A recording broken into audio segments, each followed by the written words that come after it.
Taj, is it Harun or Harun? Harun. Harun. Yeah. Was born in Darfur in Sudan. And hopefully you know the war began 13 years ago in Darfur in 2003. And it is a war that continues today. Taj will tell you his story. He left in 2004 and came to Israel in 2008.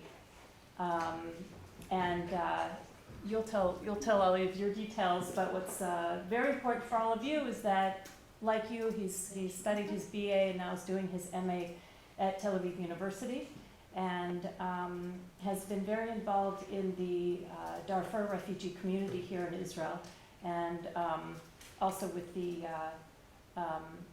other organizations that he'll tell you about, B'nai Darfur and the asylum seekers, which may be an area that you're not familiar with.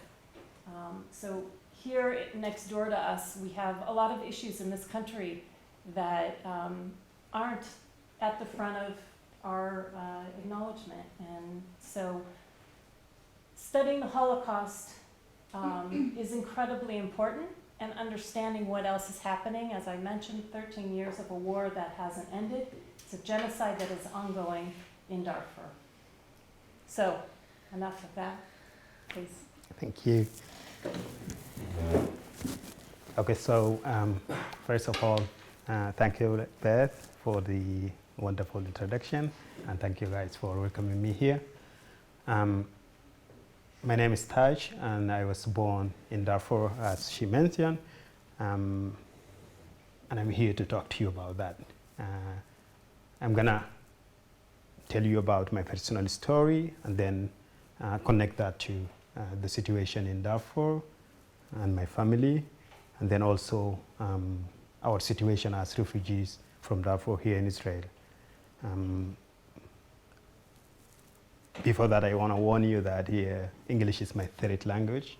It's not even second, so I will try to do my best to explain everything. And if you don't understand anything, you are totally welcome to ask me immediately. My story is a very long story, but I will try to make the main points, and later on I will give you the chance of asking if you want to ask any question. Now,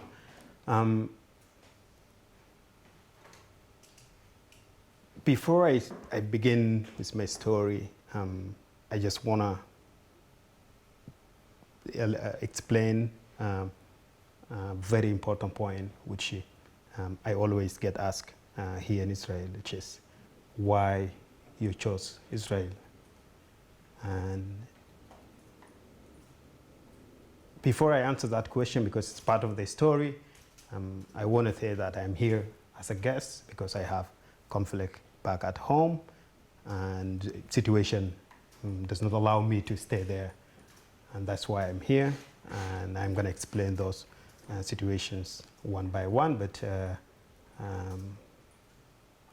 I always keep my fingers crossed that the situation will be better tomorrow and go back home, and that's the purpose I'm here. Now, I was born in Darfur in a very beautiful village. I was a young man living with my family, and until 2003, when the war broke out between the rebel groups in Darfur and the government of Sudan. And the government of Sudan supported Janjaweed militia, the normal militia. They are not part of the army, they are not part of anything, they are just militia, and then the government supported them, gave them weapons to attack villages of specific ethnic groups that the rebel groups were founded or formed from those tribes, those ethnic groups. Among them, my tribe, Fur tribe, and Fur is the Darfur, the name comes from that tribe, Fur, F-U-R, which is Dar is in Arabic home, Fur is the name of the tribe, so it's the home of Fur. And that's my tribe. And the second big tribe was Sagawa, Masali, those three tribes. They were part of the rebel groups that attacked the government in 2003. Then immediately the government declared the war, Arabs against African, Arab nomads against African indigenous people who live in villages. That was in the beginning of the conflict, because the conflict started due to the lack of security. You know, there was a lot of smuggling, ambushing, due to the development, you know, lack of development, because we didn't have anything, literally, no infrastructure, no electricity, nothing. Education system was collapsing, everything was going down, and the government was intentionally neglecting the region. And that was the aim of the rebel groups, to gain what the region deserved. But the rebel groups were not formed only from our groups, from our tribes, but also the rest of the tribes, because in Darfur we have so many tribes, among them even some of the Numus tribes. But that reason didn't give, you know, like the government took that in a different aspects, and then immediately recruited Janjaweed militia and told them, look, it's between you guys and Africans. If you are not standing with us, they're gonna whip you out and they're gonna kill you all, and then you are not gonna be in Darfur. Either you come and stand with us and I will support you by weapon, guns, army, and everything you need, or you stand by yourself and then they're gonna come and kill you. That's why in the beginning, almost everyone who think he was an Arab tribe joined automatically the government. Now they start attacking village to village. It doesn't matter if you are part of active fighting as a rebel, or if you are just innocent citizen, or if you are a child or old man, it doesn't matter, because it is a systematic killing. They go from village to village, and that's why they came to my village.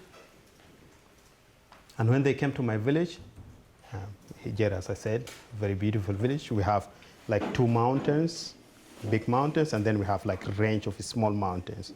So at night, around like 4:30,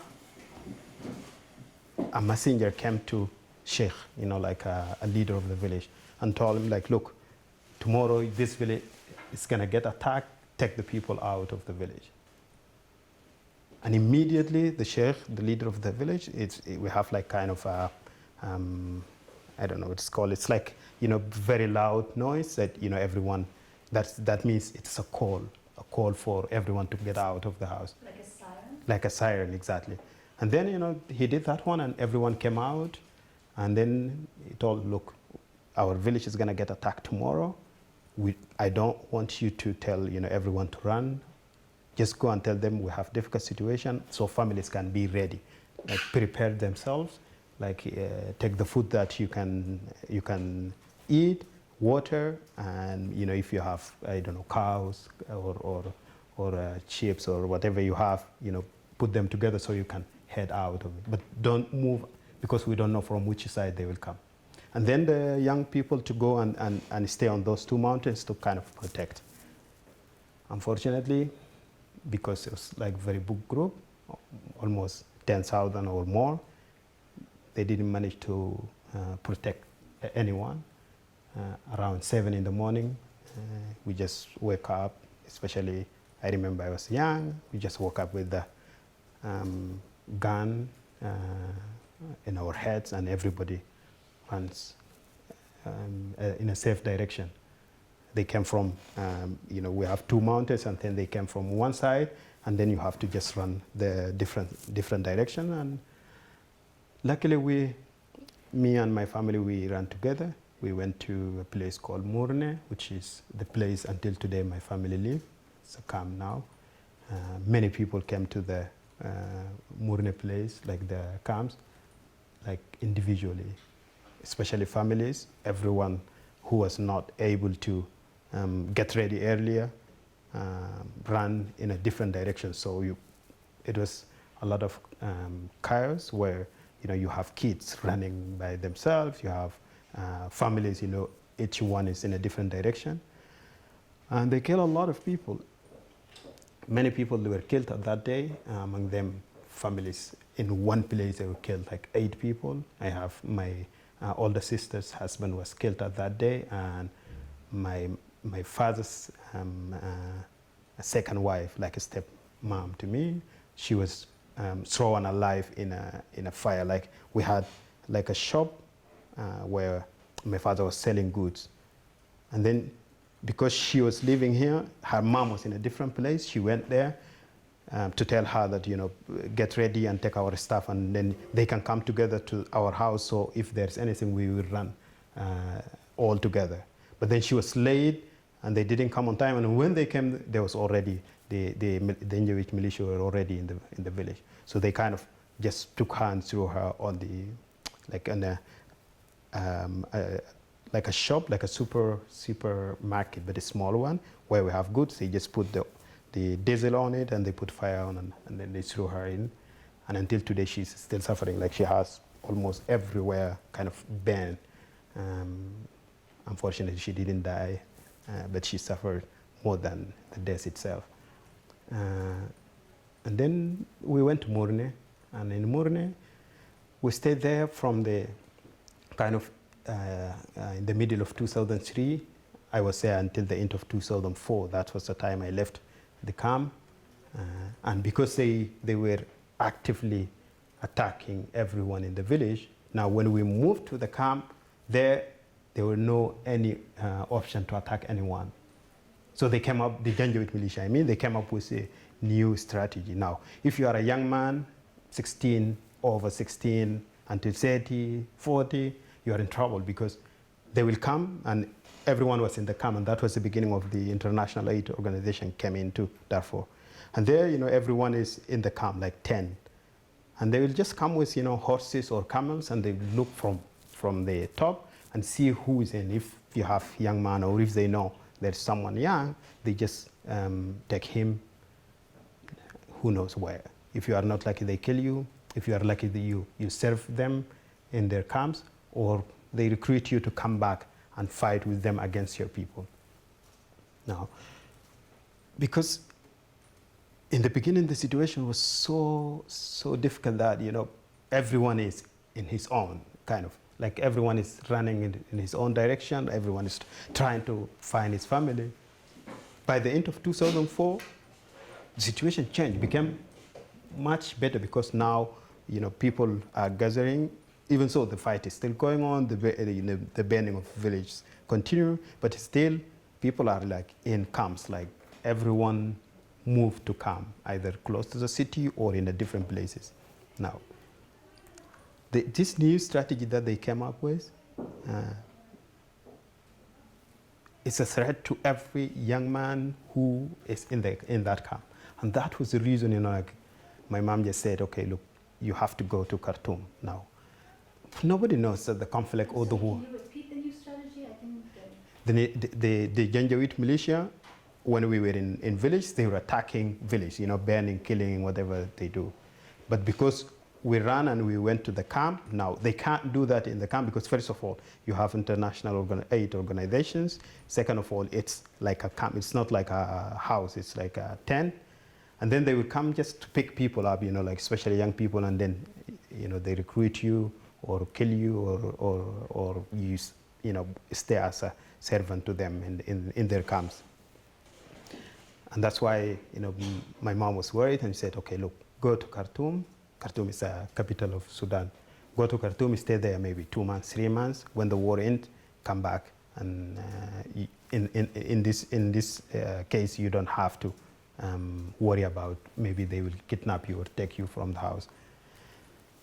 Of course, nobody knew that the war is like a political war. There is political aspect, and it's gonna last, 13 years today.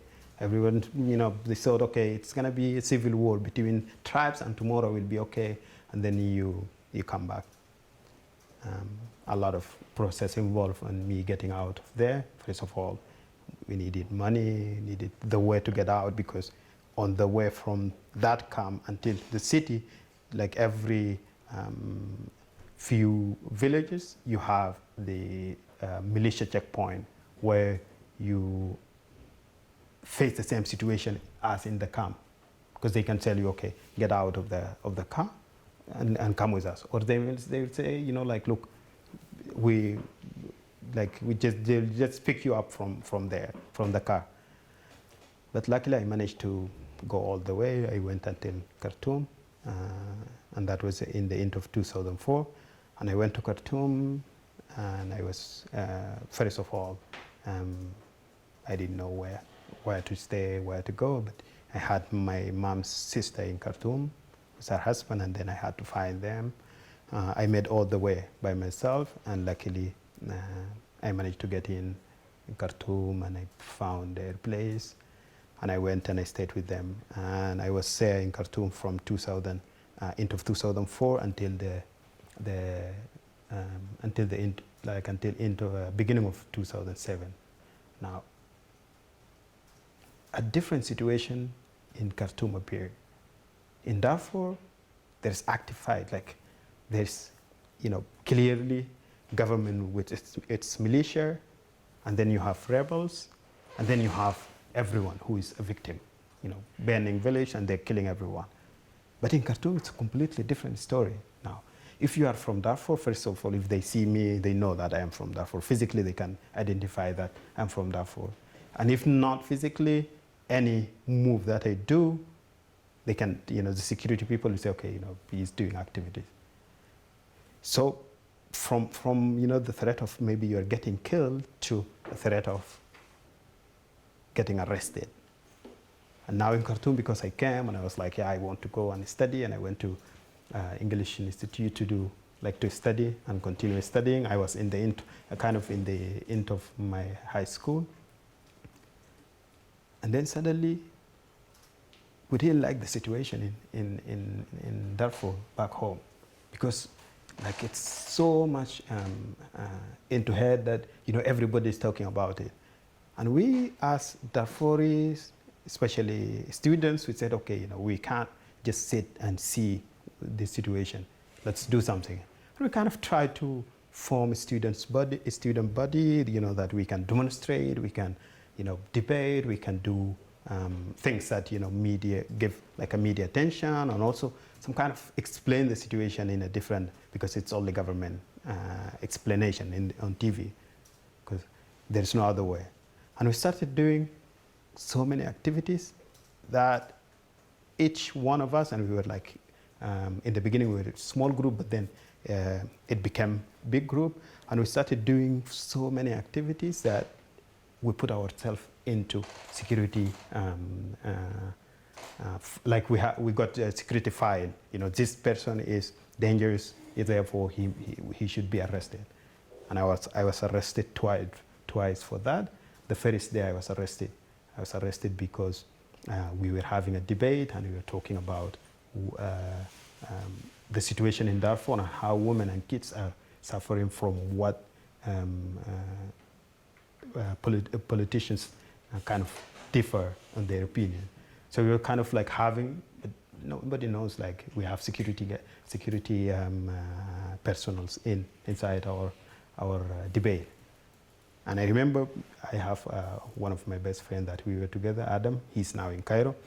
We got out from the English Institute just to go home around like 6:30 in the evening, and there was like a pickup, like a car, a small car that's open from the behind, and we were just taken and thrown into pickup, and they put their legs on, their feet on us like this, and they took us to security base. It's not like you get arrested, everybody sees you, everybody knows who arrests you. It's just normal people with normal clothes, and they arrest you, and nobody's going to say anything.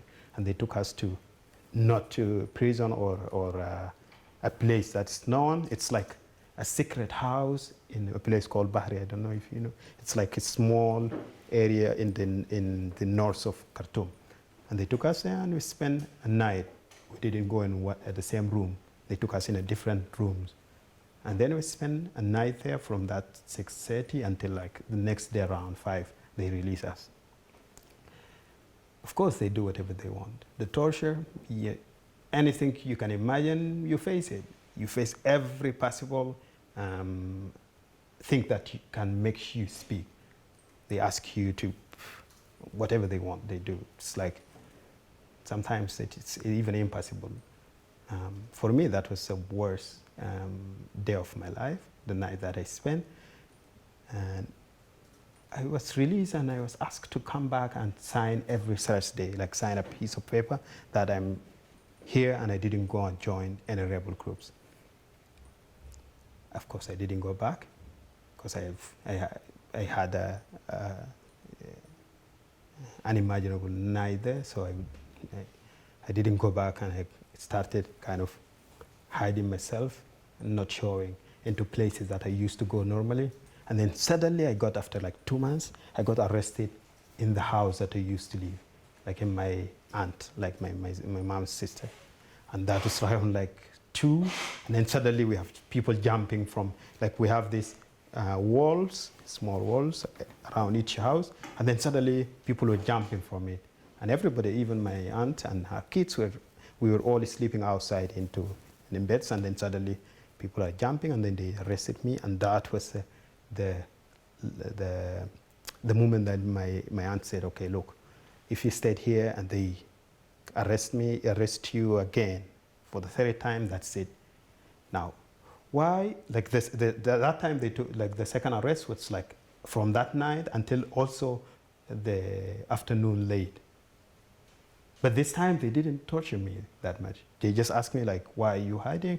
Maybe you have contacts, and they kind of try to like, force me to speak about my contacts with the rebel groups. Of course, I didn't have anything to say for them.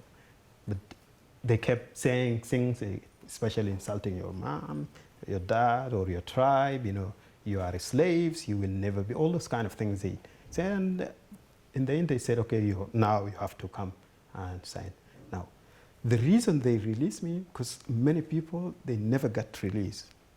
They got arrested. If you are arrested in a place where nobody sees you, if you're not lucky, you just get killed immediately because nobody knows who arrested. But if you are arrested in front of people, that's like kind of, they have this, okay, we're gonna let him go, not to, like, because they know that we arrested him. And because of that, they released me 1st time, they released me 2nd time, and I couldn't wait, of course, for them to come and arrest me 3rd time. Now I had to prepare myself, I had to get documents, papers, everything possible, like passport, to leave the country and where to go.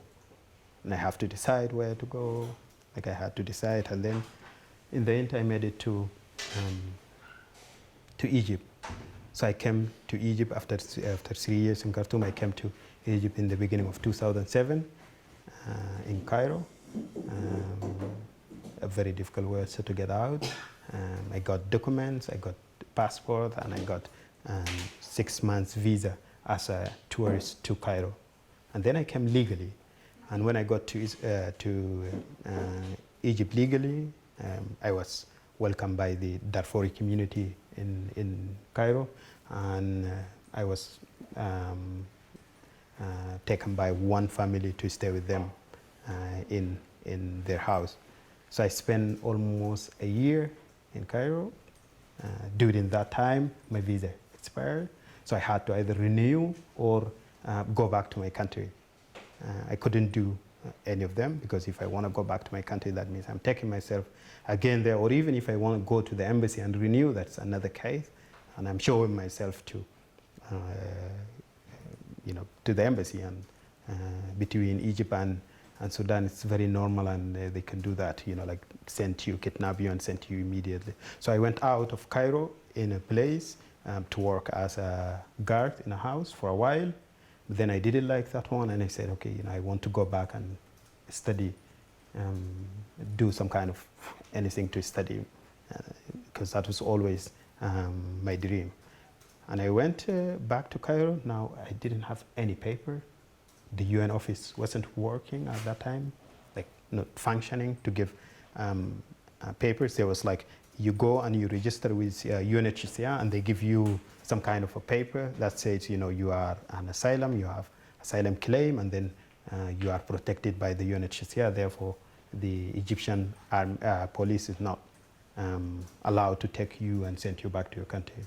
But I went there, and unluckily it wasn't working because of the problem in 2005 between refugees and the Egyptian police, and then they killed around 27. And then, this office was not functioning. So I had to find my way, hide and do whatever is possible to can be, like not to get arrested and sent back to Sudan. And then I stayed there, and that was the first time I heard about Israel. Darfuris are in Israel. They are safe. They are protected by UN, and nobody is going to deport them back to Sudan.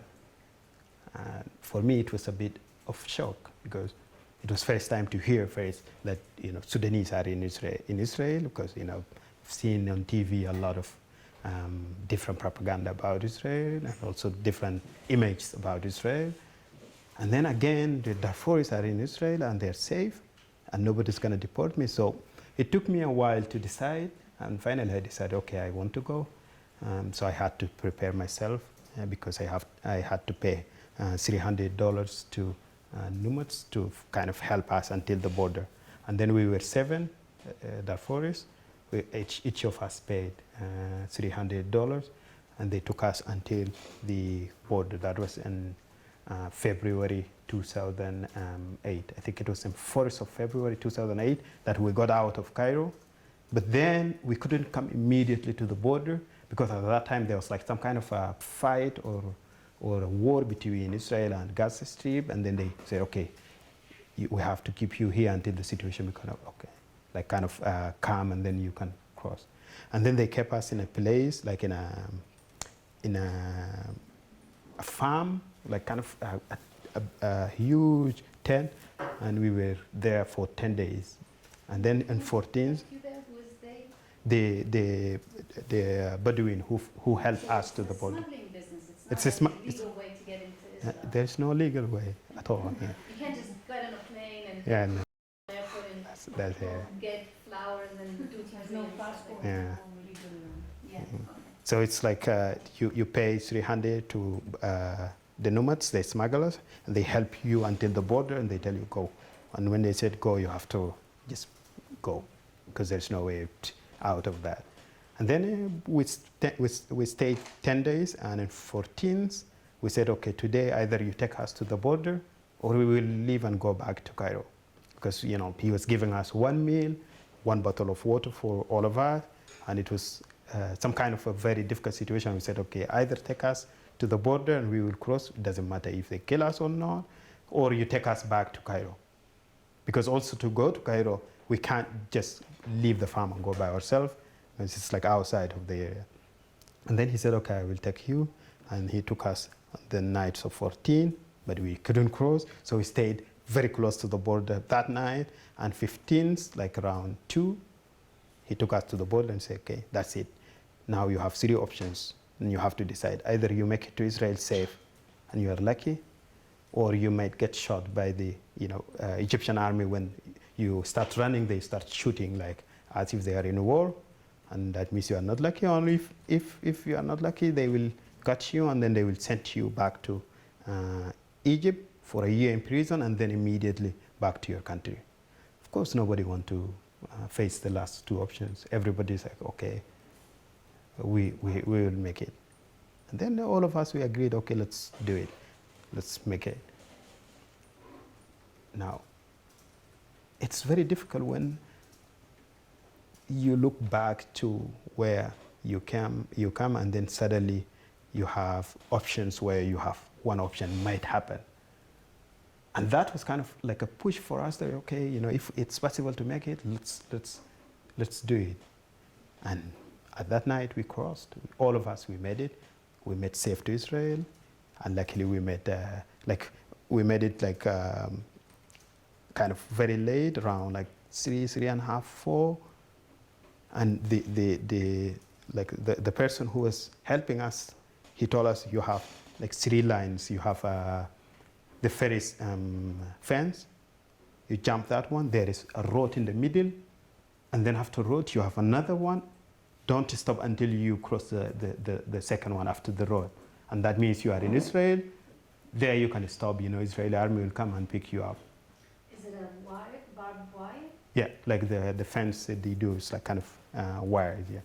And you just run from Why You- are you walk? You stroll? No, you run. There's no way of you walking, because as soon as the Egyptian army realize that someone is walking, they just shoot you.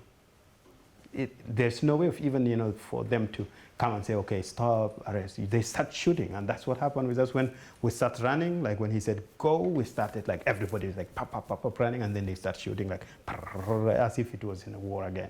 And we made it, but we couldn't stop because of like that shooting. We kept running all the time until like around 6 in the morning. And in the morning, suddenly there is a pickup with army. And unluckily, the person in the army spoke to us in Arabic. And then we start again immediately running because we thought we were in Egyptian line. So we started running, and then he said, no, no, no. And then suddenly the other person was kind of talking on something in a different language. And he said, you are in Israel in English. You are in Israel. You are safe. Don't run. Just raise your hands up. And then we were like kind of very happy that we made it. We raised our hands. Yeah. Because it's like this situation that you don't know what will happen. Suddenly you might get killed. And then suddenly you are like, oh, you are in Israel, welcome. And there's like, okay, so we raised our hand, and he came and he checked what we have and asked us what you have. And then he took us to, they took us to military base. And there they gave us water, they gave us some apples. And we spent, they took us from that place to a different place where we spent the night of 16. And I think on 17th, they just took us to 2 buses. They brought 2 buses, one, because there were many people that came before us and also that came after us. And then they brought 2 buses, one at night, and everybody rushed into that bus. They locked it, and that bus stayed. And we were quite lazy to run. And then they brought another bus in the morning, and we walked on that bus. And they sent our bus to Beersheba and the other bus to detention center in Saharonim. Those people spent almost like 6 months, and that was it. For us, we went to Beersheba immediately, and from there, they put us 10 here, another 10 there, another 10 there, and that was it. And we were waiting. Maybe the driver is coming back to take us. Maybe. Meaning there means where did they put you? In, See, there. in Beersheba, like, Where? But in a tent, in a house? No. On the street, like the bus will be driving, and then the driver will stop somewhere. I don't know. Yeah. I was in a tree, and then he stopped there, and he came, opened the door, and said 10 people here. And we got out, and we stood there waiting. There were no any communication. We didn't know what he meant. All what we knew that he's gonna come back. And then we were waiting, and suddenly someone from Beersheba came and said, okay, look, why are you here? He said, we are waiting the driver to come and take us to UN office. He said, he's not gonna come back. If the police come, it's gonna arrest you. So you have to find your way out now. For us, police is a completely different thing because of our experience. So when he said the police will come and arrest you, we start again running. And then he said, no, there's no way here to run. You have to figure out how to go from here. And you're like, okay, we want to go to UN office. UN office? It's not in Beersheba, it's only in Tel Aviv. So where is Tel Aviv? Tel Aviv is like 2 hours from here, so how can we get there? It was Saturday, so he took us to gas station, Tachanat Dela, and there we took Munid, and Munid took us to Tel Aviv, to Levinsky Park, $150, and we paid that. And that's what we started our life in Israel. And that was in 17th of February 2008. And you No. were 17, 18 at the time? Around, yeah. What year was it? 2008. Now, different situation. Of course, the dream came true, okay? The dream of being somewhere safe. That's something, happened. We already made it to Israel. We made it safe. Even so, we left situation back home, but at least we know that physically we are in a place to be safe. And new culture, new life, new challenge, and immediately started to appear. Among them, the visa problem. First of all, I went to UN. I got 6 months visa. I went back to renew after 6 months. it was transferred to Ministry of Interior, and then I had to go to Ministry of Interior, and then immediately started with new interviews, like call for interview, like we're gonna interview you. So sometimes you go the whole week running from place to place. And that visa I have until today, it didn't change. And it didn't become more than 3 months. It's still that 3 months. And I have it. I'm gonna pass it and make sure you give me back, otherwise I'm gonna be in prison. So this is a visa that says you are Allowed to stay in allowed Israel to stay indefinitely, or you have to renew it every 2 months, sometimes every month. Yeah, every 2 months, sometimes it depends who you meet in Ministry of Interior. Because you can meet someone who is, in a grumpy mood, and then he will give you 1 week. Or you can meet someone nice, and he will give you 3 months. But it doesn't extend more than 3 months. And it says you are allowed to stay in Israel. It doesn't state if you are allowed to work. At the same time, it doesn't say you are not allowed to work. So we are using that one, and we are working. But what can we do else? And in Israel, a lot of different situation since I came. She mentioned, Bess mentioned that I have involved with NGOs, among them an organization called Bani Darfur. This is our organization that we established in the 2008, and then we built from the beginning until now, kind of trying to help our communities with shelter, food. Sometimes now, because everybody is here for a long time, changed to different programs, which is languages, computer skills, kids after school, and some social problems that we have.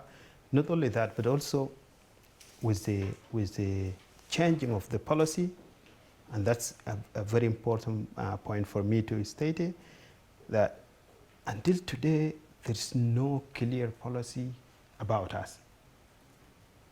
And this is not because the government doesn't know what to do. The government knows exactly what to do, but they are playing the game of policy of no policy. Because if they have policy, then they have to implement it. They don't want that one. So they just neglect us like this. Today, I'm here in Israel 8 years. I submitted my application for RSD, which is a refugee status determination according to UN convention. But no answer. Nobody checked it.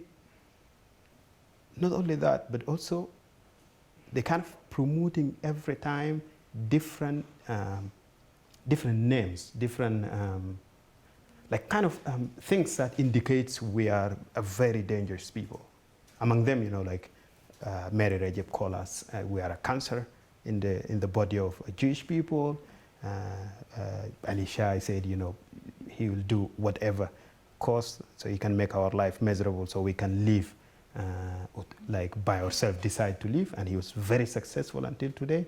Not only that, but now we have a detention center in the south called Holod, and Holod, everybody's entitled to go, no matter who. Now, I'm not saying that everybody is a refugee, but it's not my responsibility to determine who is refugee or not.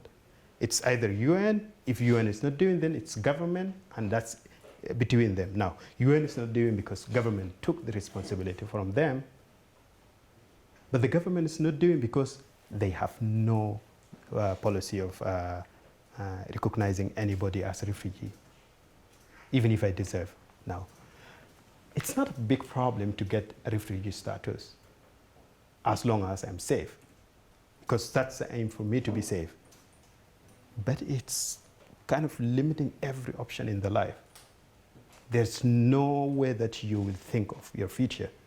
For instance, with this 3 months visa, you are constantly in a fear of, I may not get renewed next month, or what will happen if I got rejected to get my visa renewed. That means the cleaning job that I have, I will lose. Therefore, I will not have money to pay for my apartment. Therefore, I may not have something to eat. And we have so many people that they end up mentally going crazy because of those situations. And now you can, if you one day visit Tel Aviv, you come to Livnitsky Park and you see a lot of people just sitting there, having nothing to do. And not only that, having nothing to do, but it also gives people the chance to become criminals. Then you can find drugs, you can find people, taking other people's things. For instance, they can steal money from you, can take bike from you, they can even sometimes attack you to get something, not only to anyone, to Israelis, any Israelis, but also among us as refugees. Sometimes it's like really difficult. And that's the chance where, government sends a message. Look, that's what we told you, how dangerous they are, how seriously dangerous these people are. And it's not those people whom sit in the park. It's everyone. So the generalization of a specific thing that happened, and we always say that crimes are always there in the society, and it's a criminal offense and should be taken care of through the legal authority, either police or whoever. But no, that's not the case. Everyone is a criminal, and that's the situation we live. Because of that, and because of the changing situation that we don't know how it's going to end, the situation changed from time to time here in Israel, where sometimes between 2012 to 2014 get to physical attack on the street. You will be walking and then someone will come and attack you from behind. No problem, you didn't do anything. But because you are someone who I saw on TV that you are dangerous, therefore I will attack you before it happens. And we have so many cases in Tel Aviv, in Ashkelon, in Ashdod. We have many cases in Netanya. Now, because of this situation and because of all this we face, it seems as if we enjoy being here. We enjoy facing this difficult situation. But someone who doesn't know the serious situation that I went through, for him might be more difficult than for me. Because I know it's dangerous. We hear a lot of things against us. But as long as I'm not in a danger of getting killed, it's gonna pass. And that's what we tell all the time to our communities. Look, don't be stupid and decide, okay, I'm gonna sign a voluntary return and go. Because many people, they got fed up and they can't take it anymore, and they decide, okay, I'm gonna go and sign and leave. Where they go? A new journey. From Israel, they put you on a plane to either Uganda, Rwanda, or Ethiopia, or maybe Kenya. And then none of us has a chance of going back to our families. So what happens is they go from Uganda to South Sudan, from South Sudan to Uganda, sometimes move from there to Cairo, and then they decide to cross the border to go to Europe. Many of them end up dying in the sea. Others end up, arrested. And when they arrest you in Cairo trying to cross the border to go to Europe, they send you back immediately to your country. So we have so many people that they end up back in Sudan. Now, you go back to Sudan and immediately you have so many offenses you committed. Among them, crossing the line. We have in our passport, it's written every country except Israel. And we did that one and we came to Israel. That's the first offense. And according to 130, the article 130, you should be hung out in the public. But they can't do because, now that's not legal. That's not legal according to international, of course, not according to them. What they do is you are forever in prison. Many people end up in prison now. Not only that, but how many of us here, according to government, said, okay, Sudanese are between 10 to, 20,000. Among all this number, the big number that I said, only, I think, this year we have 3 students and 2 or 3 of us that graduated. So among this huge number, we have 6 or 7 people in a better position that doing something for the future. Now, imagine that, you know, we have a big problem at home that needs our involvement to be solved. And we are the one who supposed to get educated, especially, you know, because we are young, we are strong, most of us here are very young.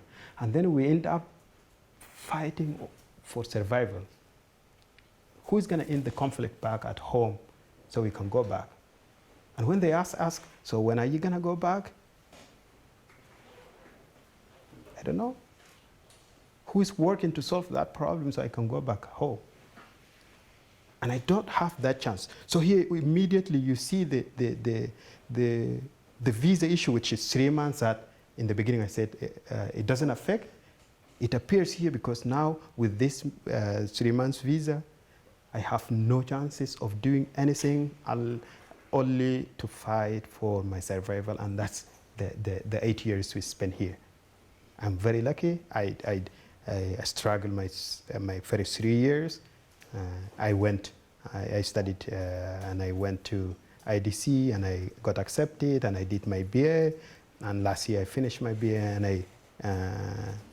I applied it to Tel Aviv University and I got accepted for masters, and I'm doing my masters. But not everybody is like me. It's 4 of us among 10,000 that they say. So we have the whole community that there's no future. The future is, yeah, you know, come and work. And what do we do? Cleaning in restaurants, in hotels, and there's no even job that we can think of needs qualification, because anyway, you know, there's no qualification. And even if we have qualification, do you think with the visa that we can get accepted? And if you combine all of this, it's like a very uncertain situation that we live in. We don't know how it's going to end. And that's why in the community, like recently, especially in 2015, we have so many people, even the 600 people that the previous government decided to give a group protection called F5, which is a visa but longer, like a year. They're facing this constant fear of what will happen tomorrow. And we have so many people with psychological problems now. Of course, this is just the result of the war. And that's why I always think, you know, if someone is looking at war as a positive thing, maybe he never suffer from it.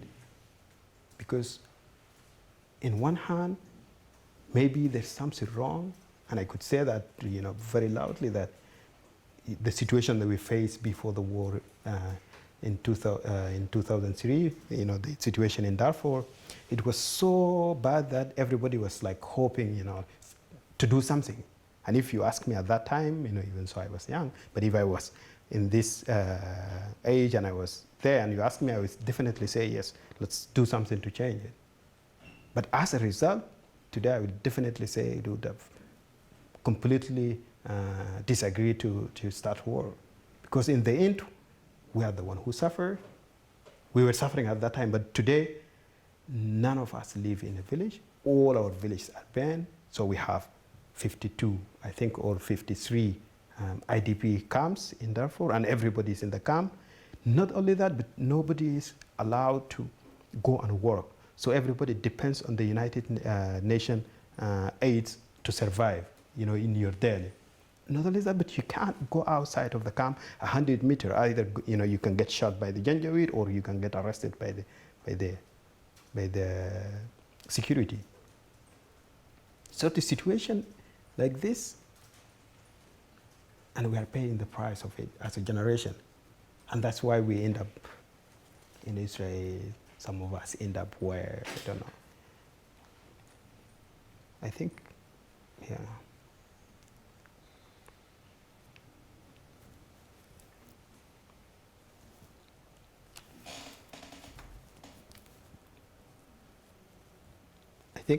I think we as a community, we have almost every possible small problems that we have now here in Israel. And in Tel Aviv, we're doing a lot. Not only, like, you don't need to be physically there. The biggest problem here we have in Israel is the paper issue, the status issue. And they don't want to recognize us as refugees, and we understand completely. First of all, we are coming from Sudan, which is an enemy country to Israel. We were born, we were promoted by the country as Muslims and Arabs, and that's a conflict maybe, or whatever they say, that, you know, we might be a threat to demographic of Jewish people. But one thing which I'm sure it's not fair, that I was in Israel when the Syrian war broke out. And today, every Syrian can get recognized as refugee. Therefore, they have a chance of moving. Therefore, they have a chance of working for their case.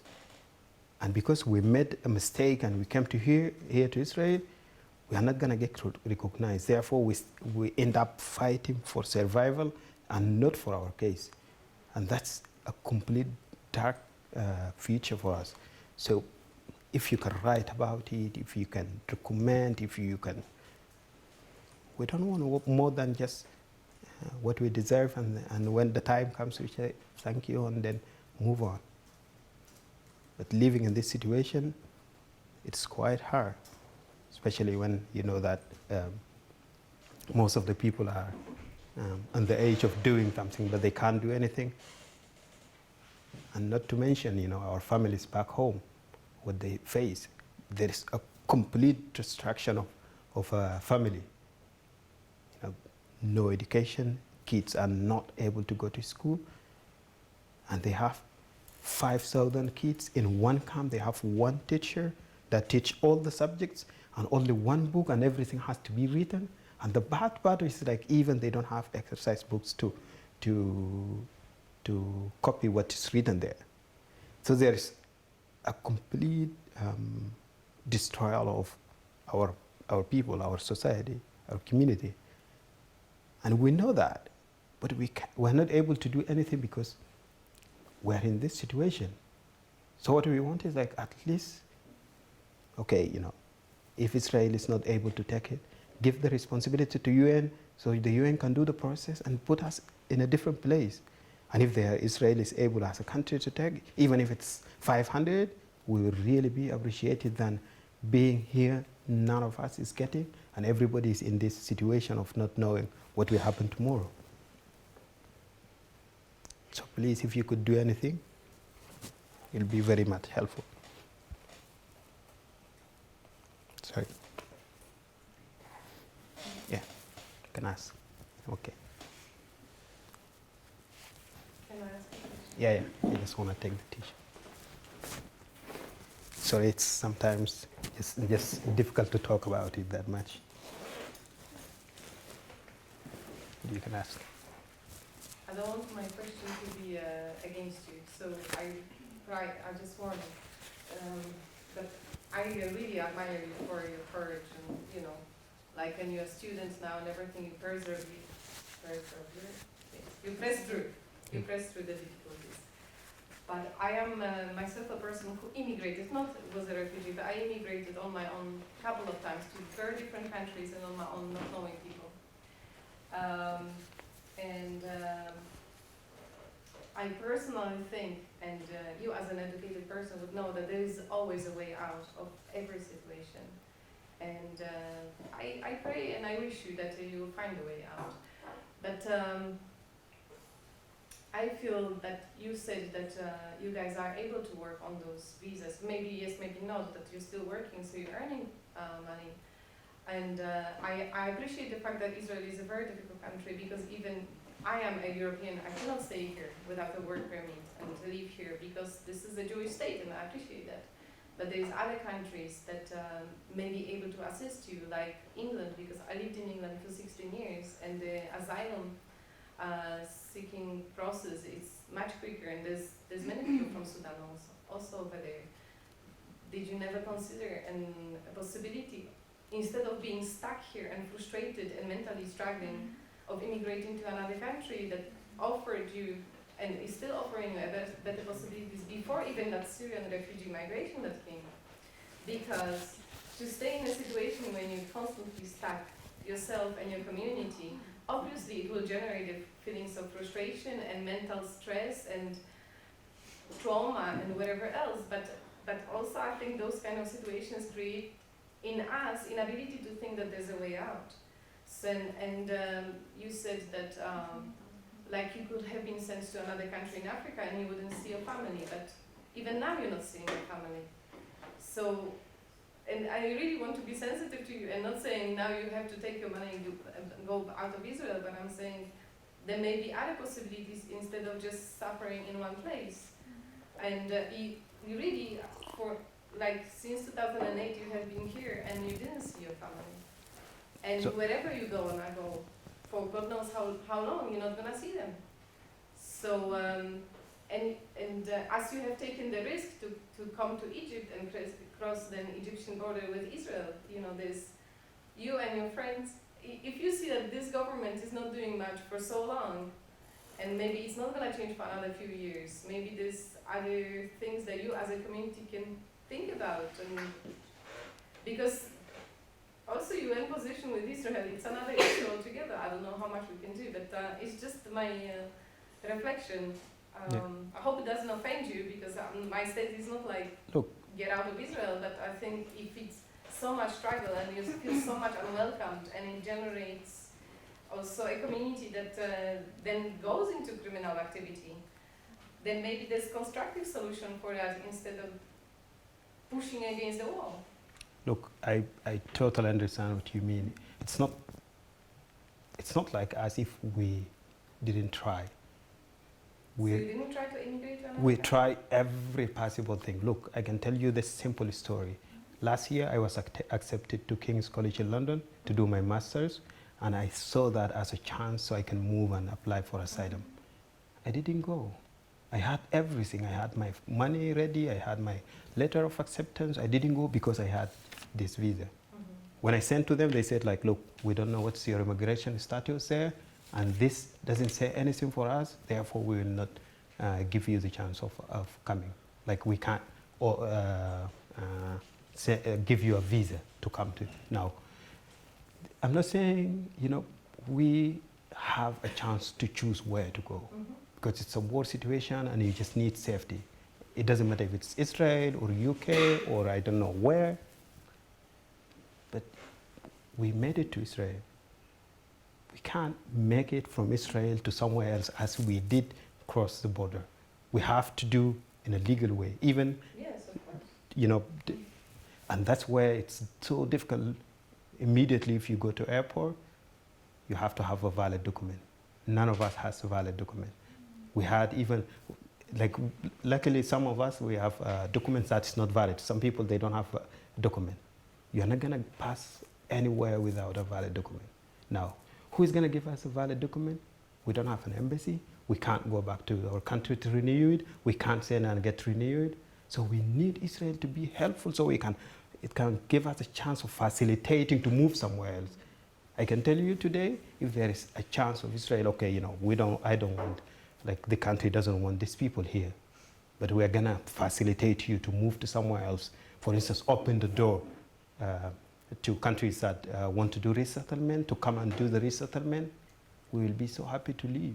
But you wouldn't be willing to go to another African country instead? And that's the problem. You know what they do now with the voluntary return? So if you want to go back to other African countries, first of all, there should be a guarantee that you are going to go there and there is a protection, either through UN or through that country, you know? Now, Israel doesn't have that. They give you a one-way travel document, which is a week travel document, and as soon as you get into that country, they take their travel document and they leave you without status. So you are again in this situation of staying there. We have so many people in Uganda now that they are moving between Uganda, Kenya, and South Sudan because there's no status and there's nobody to give them a status. Some people went and tried very hard to apply with UN, and that's why we have this circle of rounding, you know, like moving from those countries again to Egypt and trying to make somewhere. Not only that, it's a very risky situation. when you have, these people sent to Rwanda, and then suddenly, the stupid Rwandan dictatorship decided tomorrow that every Sudanese out. Imagine me being in Uganda, and tomorrow Ugandan president decide every Sudanese out. That means with my papers from Israel, I will be taking them and going to Sudan. You know what that means? That means I'm gonna get killed immediately without any question. So it's that situation that I left behind. Unless that situation change in my country, I'm not gonna be able to go just simply like that. And to change, I need some kind of a facilitation to change it. And that's where sometimes we're finding it very difficult. We did reach UNHCR here, and we wrote very formal letters to UNHCR that please take the responsibility and make resettlement to those people so they can go somewhere else. We reach EU offices here, we reach all the embassies here, even African embassies. We met them, we explained to them the situation, and if they agree that we're gonna take these people through a guarantee that we're not gonna deport them, we were very happy to go. But there's no way out of it, and that's why sometimes it's so complicated, even for us. It's not like that simple, yeah, I will go there and maybe decide. Need to think if you go there and they deport you. And a lot of countries did. Jordan last few months reported around 400 Darfuris from Jordan to Sudan. Most of them are now in jail or managed to run again somewhere else. Egypt did that one in 2005 and also in 2012. Not only that, look at South Sudan. In one day, they attack a village of Bantio, and Darfur is among them actually 8 people that went back from here to South Sudan. In one day, they killed 408 people in one place, just because they were Darfuris. And then, the fight between the government and the rebels, the Riek Machar rebels, each one said, okay, Darfuris are helping other side. And then when they attacked the village, everyone was dead. In one day, they killed 408 people. So we have this situation that going on every almost few months that, some people are deported or some people. So we feel that. We feel that, okay, we are not welcome. But if there's somewhere that we can, as a different way that we can be out of here, unless Israel is helping, I don't think there is another way out of Israel.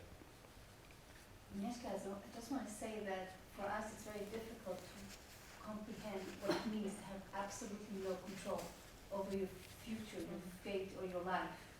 It's not a matter of choice. We are so lucky to have a choice. You could immigrate to England, or you can go back to Poland, and you can live in Israel. But we're very, very privileged. And also, You're talking about an entire different situation of a person who doesn't have any legal identity. That's why I wanted to clarify, because I don't understand the situation. and also it's a big difference between if you immigrated, you have a chance of going back. But if you are forced to leave, there's no chance of going back unless the situation changes. And that's the situation we have here. Yeah. I can give you one advice. It exists like a paper like World Passport. You can buy it for $100 or $200, and it's possible to travel to 4 countries. So it's kind of paper. If you have nothing, it can help you. I know from my Ukrainian background 3 ways of legalization: to study, to marry, and to buy false papers. Can you say it again? To study, to marry, and to order false papers. Or you can try to order like this fantasy papers. It works. Not at all situation, but it works. So it's like It's very good idea. it's like here. It's kind of paper. You can use it really in 4 countries in the world. Perfect. So look, it's like I just want to explain one very important thing. Look, we experience the illegal issues, especially trying to cross from Egypt to Israel. That was illegal thing we did. now we have a chance of applying asylum. Are we so bad that we don't deserve the asylum? It's a convention. It's a UN convention, and everybody deserves whoever went through that difficult. And Jewish people know through the history what happened to Jewish people. They immigrated to different countries, and that's why today, whenever I meet a Holocaust survivor, I know the story, how difficult was it. Are we so bad that we don't deserve this process? Like, what is so wrong that we can just get asylum status, and according to the regulation of the UN, that gives us a chance to go after that? Instead of, trying to fake a document, which is an illegal thing to do, or instead of trying to again do an illegal traveling to somewhere else. And that's why we kept fighting, like, look, we kept struggling and saying, we don't need anything. We just need, according to the Convention of 1951, the Refugee Convention, do our process. Even if there is a rejection, we're going to accept it. But as long as there is this convention going on, it's difficult. It's very hard. Yeah. Do you have contact with your family, and if yes, do you tell them about all your daily difficulties here? I have a contact with them. I don't tell them about the difficulties because I know the situation they are in. I am way better than that situation. I'm not like, I can add to that more.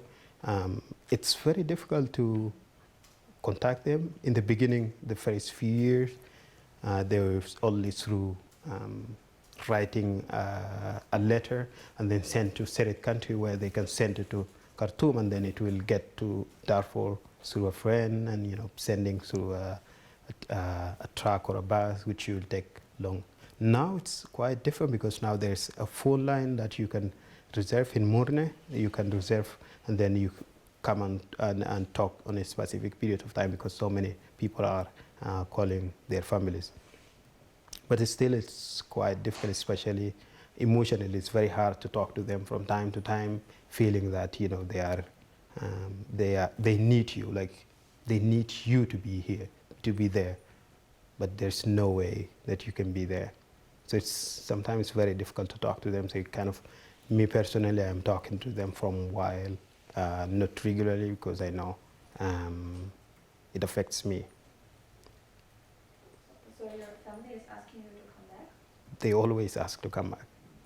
They always say, whenever you talk, they always tell you, come. But if I put my leg there, I'm sure they're not gonna even see me or know where I am.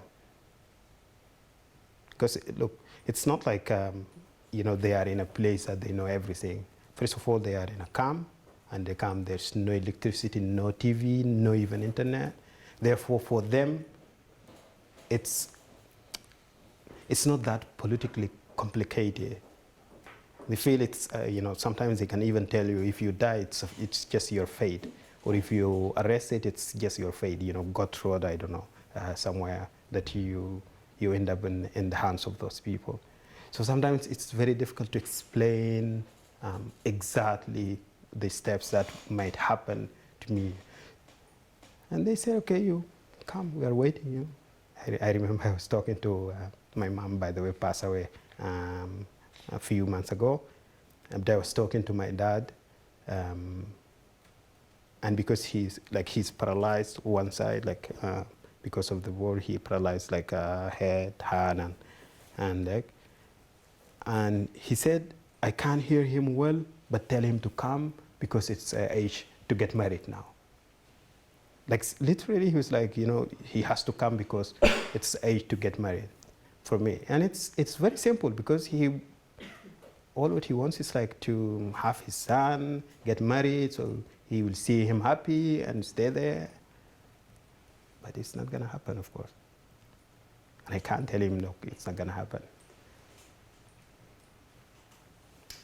I'm interested in hearing about what you learned in school, what you got your bachelor's degree in, what you're working on in your master's. Do you enjoy going to college?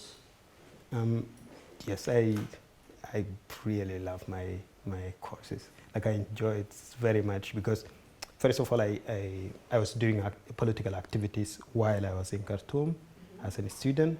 And then when I came here, I was doing activities with NGOs and also with the community.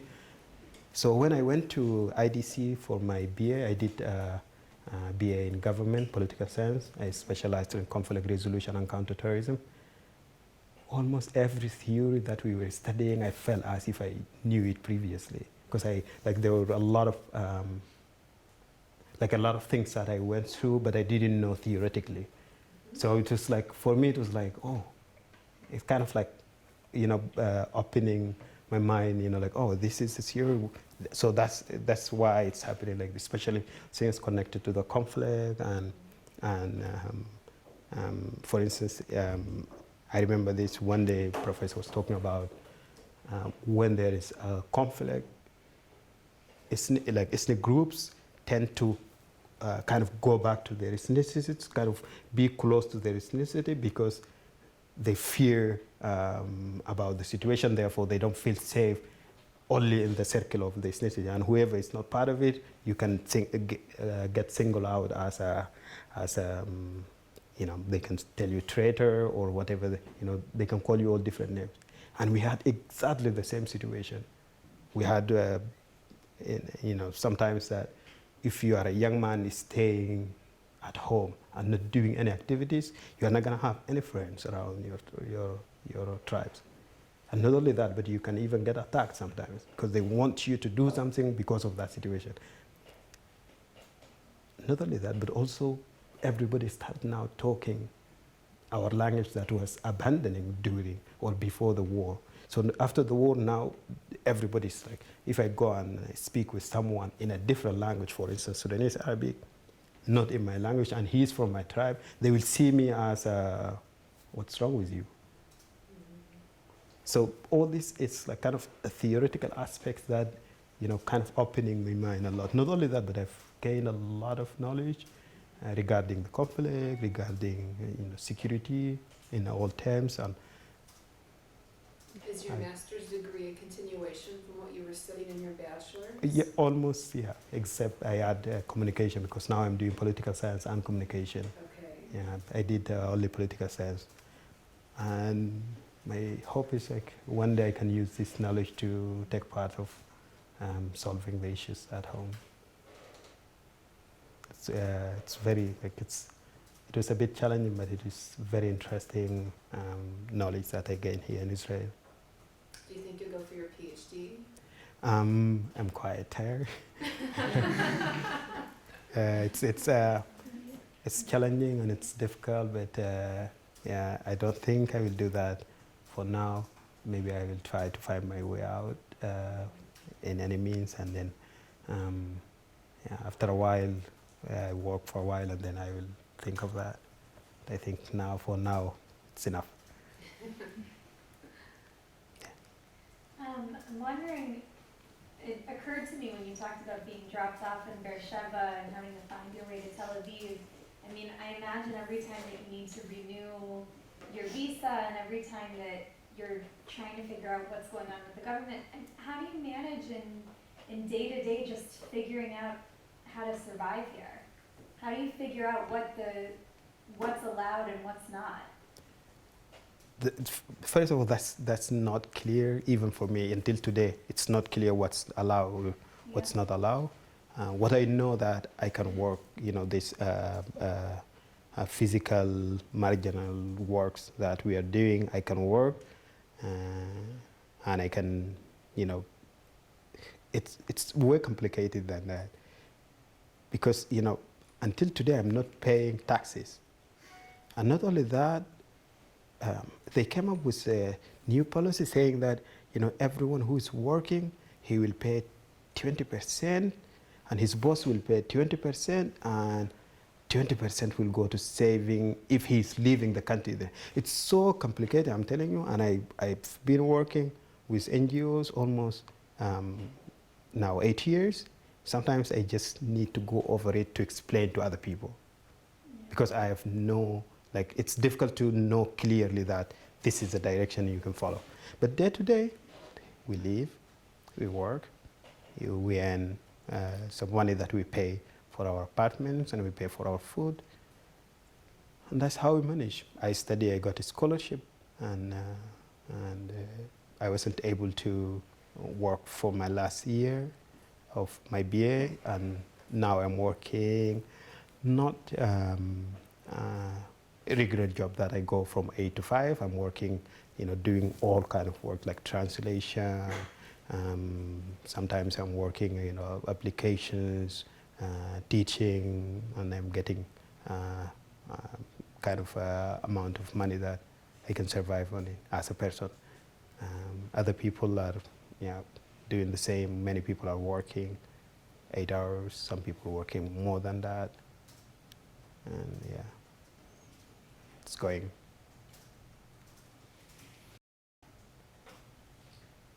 I'd like to better understand, if you can tell me, what the aim of the militias are now. You said that people live in camps, huge camps for many, many years. Yeah. What is the aim? What's The, the point? the main purpose is to change the whole region. That's the aim of the government. Now what so they started as Janjaweed militia, normal militia. Government is, for instance, what they do is like, first of all, government will send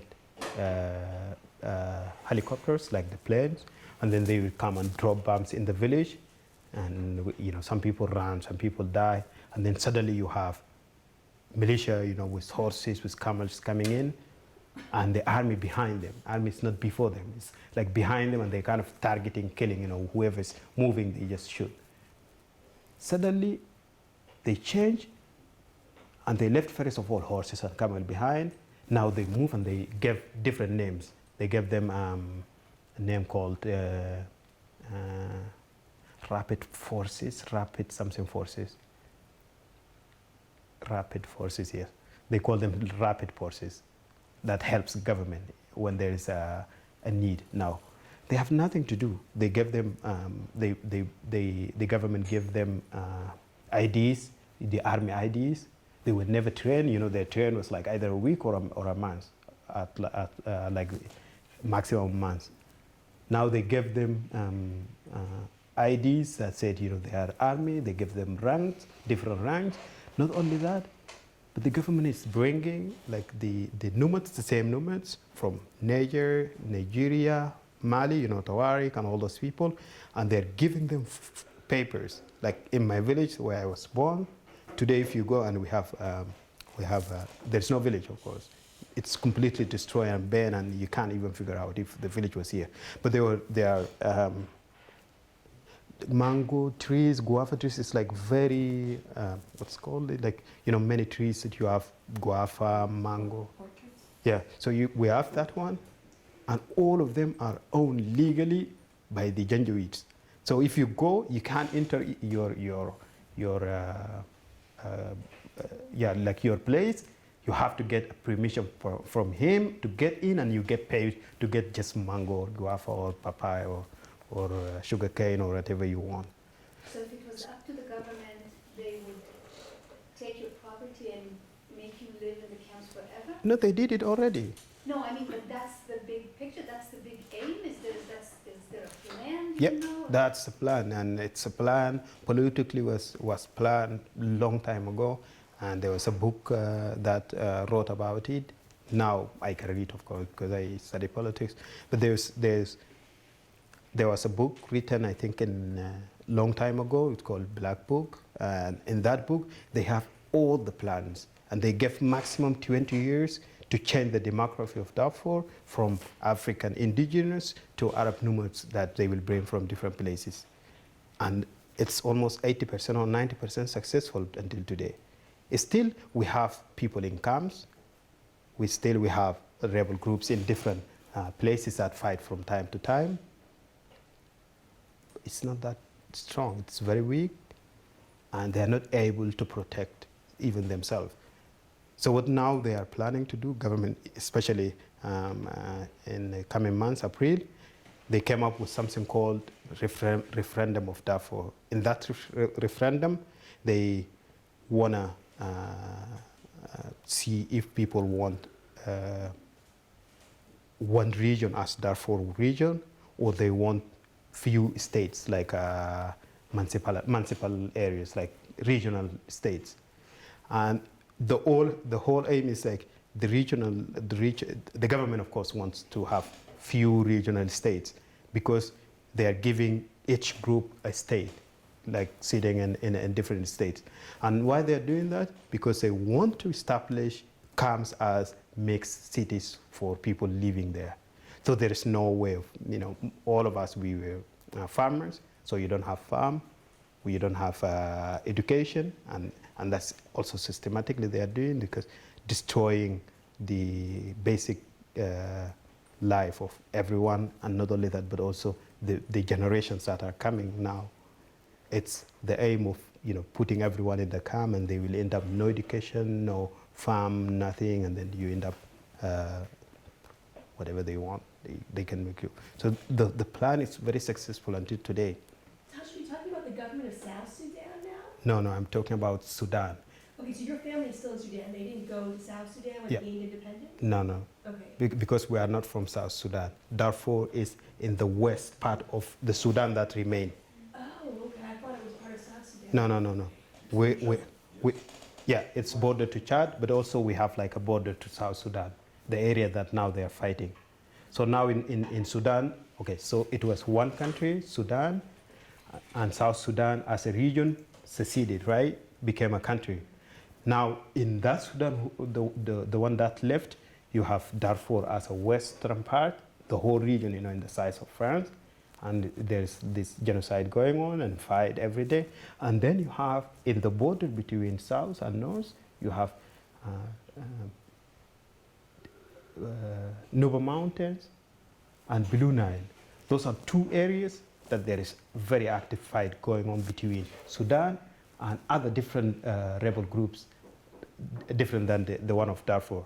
So in Sudan now you have Darfur, Nuba Mountain and Blue Nile as different rebel groups that are fighting the government. Then you have the government of Sudan with the militia. Are you mostly men, those who are fleeing Sudan? Yeah, So everybody. can you say something about your shirt, because I've been looking at it. Do you remember This one? Yeah, so this one is like, last year, there was, it's a Tabet. Tabet is a city, not city, a village. In that village, the government sent the militia went and it spent the whole night raping women there.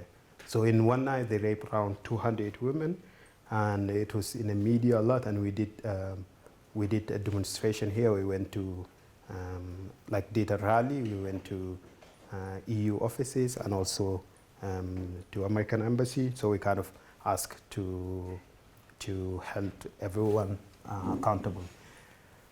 Because of that, there was a discussion in the UN Security Council, and then the Sudanese government was very furious about it.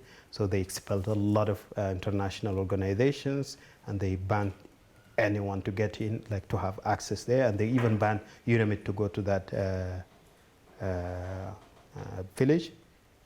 And they sent security people to threat people, the people living in the village. Whoever talks to media, that's it, we're gonna kill him. So they just closed it like that. Until today, nobody talked about it. There was a lot of reports, especially activists kind of sent articles and all this, but there were no any actions. And that's why you have this t-shirt. I have a question. What kind of roles do you think the big powers like the United States, Russia, China can play in order to solve the problems and improve the situation in Sudan, and maybe South Sudan, Darfur, in the whole region? Look, to be honest with you, even if you ask grandma in the IDP camp, they will tell you, look, one, UN, you never trust them because they never do anything. Two, all these superpowers, they never do something that they don't get anything back after it, in return. And you can see, Bashir was indicted to the crimes that he committed, crimes against humanity, ethnic cleansing, genocide. But until today, he's free to travel, even he was in Indonesia last month. I can tell you, politically maybe we will ask them because anyway they are superpowers. But practically, maybe God knows if they can do something about it. It's not like Syria, where you have, oil and you have different people, maybe not black or whatever. But Darfur, I don't think they will do anything. Do we have? Is there anything what can give you hope that your situation will change in Darfur, or do you think that that you can't see any solution? Or Look, I can see a solution, but it's gonna take long, and it's gonna take a lot of work from us, and that's why we are doing almost day and night. One thing that I'm sure about it is, every tragedy ends. Whatsoever time will take, it will end. But until then, it needs a lot of work, and that work could be any work, possible that can help. do you think that something in the country has to change, or that you can influence the situation as much as is necessary to? Look, yep. So in terms of, also don't forget that the government government of Sudan, I'm talking, was very successful in creating ethnic conflict within people that they are fighting. For instance, among Africans who were suffering from Janjaweed militia, now we have huge misunderstanding, and that's because some tried to go and sign peace agreement, which was not giving security. Some too. So we had this misunderstanding, and that's the biggest problem, in my opinion, we have. As soon as we realize that we need to be in one hand to face the government of Sudan, I think that's even halfway to bring some kind of solution to the problem. And that's why today we have a negotiation going on among rebel groups, on those 3 different places. They want to unite together so they can be under one rebel groups, like one faction, and therefore everyone will kind of start supporting. Now, that's what I see. It's going to be a very a different way of changing the situation, but also, government of Sudan is a dictatorship, and they are imposing almost every impossible life limitation to the citizens. I'm talking about the non-African citizens that are in Khartoum, for instance. You have Nuba, and you have other Arabs that they are not part of conflict. So the economy is very high, the life situation is very difficult, and now people are realizing that actually this government is wrong. And that's one indication that shows maybe one day uprising will come up, and they will realize that we don't need to support the government, or we don't need to sit and wait, and that means it's joining forces, and that might change the situation. I don't see that international community will intervene one day, because anyway they have nothing to gain in Sudan.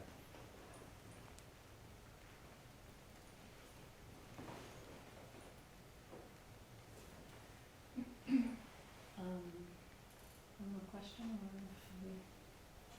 Sam, You've left us with a lot to think about, a lot of responsibility that is overwhelming, not only in just our everyday lives, but in the work that you do and that you will do in your future. Another aspect of understanding inhumanity and governmental destruction. But if you could tell the group, just sort of as a final thing about what's happening tomorrow and the next week.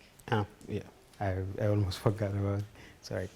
So we are organizing a 1-week event in South Tel Aviv, in a place called Minshar College, and in that event the event will be from tomorrow until next Wednesday, every day from 6 to 9.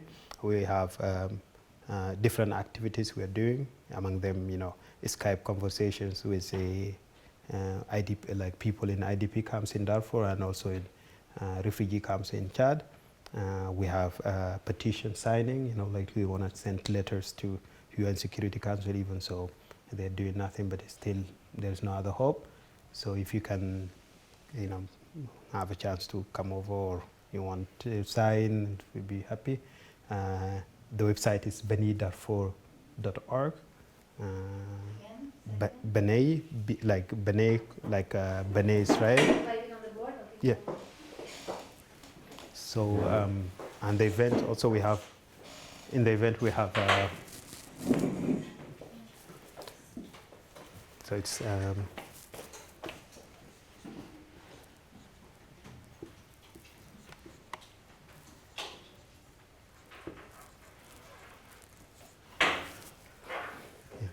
sorry. And in the event we have, I said petition signing. Also we have newsroom. Tomorrow we have conference about the situation lately, because like Darfur issue kind of disappeared in the media a lot, and that's not because the war ended, but because the government was successfully kind of expelled all the NGOs and the media, and does not allow anyone to get in, so kind of disappear in the media. And we want to remind the international community that the atrocities going on, and also from the January 2016 until today, there is like escalation of violence again in Jabal Mara Mountain, which is at center of Darfur. We have almost 100 and something new displaced people in different camps. So we want to explain the situation, and we also planning to send donations, especially school supplies, to camps, especially the ones in Chad. In Darfur is quite challenging, but we are working on trying to figure out how to send. And yeah, if you have a chance to be there, you can come to Minshar College.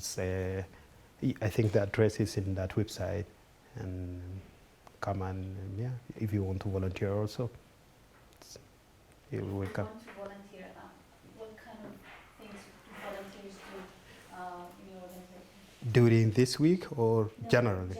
In generally, what we are doing now, we have, first of all, we are kind of, the very important thing we are taking care of is to make sure that kids here after school, they get some kind of help in Hebrew or English. That's only in Tel Aviv, right? It's in Tel Aviv all. Because I was looking into it and I was told that in Haifa there's no, these kind of activities are not taking place.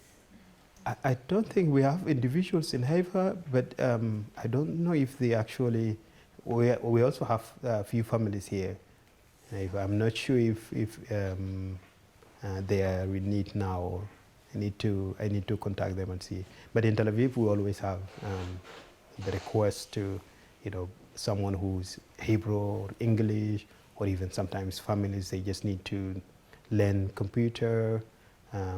If you can work with NGO, we have like community-based organizations that working with Israeli NGO, but also we have community-based associations. So the difference between an organization and association is more associations are more community, tribal-based body that work in more kind of a social thing, like funerals, developing the language, keeping the culture of the group, doing cultural activities, all those kind of things. So anything you are interested, can definitely direct you.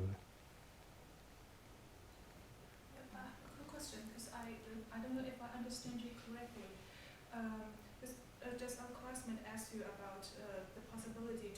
to another country, and you said that Israel didn't facilitate in doing that. I got very confused. Since Israel was not going to welcome you staying here, why did Israel didn't facilitate you to move to another country? That, Europe has a similar problem. I guess that was Italy offered the refugees €500 and encouraged the refugee to move to Germany. So I have no idea why Israel didn't facilitate. because Israel has its reasons. In the beginning, they said, first, if we facilitate people from here to move to Europe, especially to Europe, not to African countries, because some people can go to Africa. That's what they are doing, voluntary return to African countries. But to Europe, they said no.